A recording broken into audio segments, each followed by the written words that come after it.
नमस्कार, हांव राजेश वैकुंठ दाबोळकर। 2 दीस पयलीं काँग्रेसीन ईडी कार्यालयाचेर एक मोर्चा आयलो। मोर्चाचें कारण आसलें फक्त हेराल्डची केस ते रजिस्टर जाल्या तेज्या वतीन तेंची चार्जशिटान नांवां आयल्या सोनिया गांधीचे आनी राहुल गांधीचे। तेका लागून ते ईडी कार्यालयाचेर मोर्चा आयलो, निशेध केलो।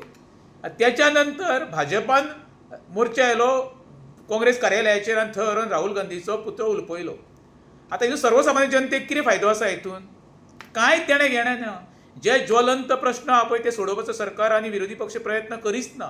अरे बाबा, जॉबा बद्दल विशय करा, म्हारगाय कमी कशी जाता तेजेर विचार करा, सर्वसामान्यांक एज्युकेशन कशें गावता तेजेर विचार करा, लायट कशी 24 तास गावता हेजेर विचार करा, उदक कशें 24 गावतलें हेजेर विचार करा। न करता भलतेच विचार घेवप, ट्राफीक ब्लॉक करप, सर्वसामान्यांक त्रास करप।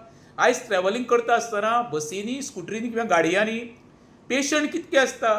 डायलिसिसाचे पेशंट आसता, गुरवार बायल आसता, कोणाक डॉक्टराचे अपॉयंटमेंट आसता, कोणाक तरी बँकेचे हप्ते भरचे आसता, कोणाक तरी आपल्या भुरग्याक कलेक्ट करचें पडटा। ही तुमची नवटंकी केल्या उपरांत मरे सर्वसामान्य जनतेक त्रास जाता रे।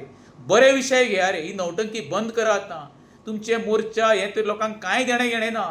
तुमी लोकांक मरे बरें 2 टायमाचें वेवस्थीत जेवण गावतलें कशें पळय हेजेर विचार करा, जॉब कशें गावतले हेजेर विचार करा। तें न करता नुस्ती आफत हाडून रस्ते बंद करप, नवटंकी करप हें जनतेक अजिबात आवडना। हें प्रत्येकान लक्षांत धरचें।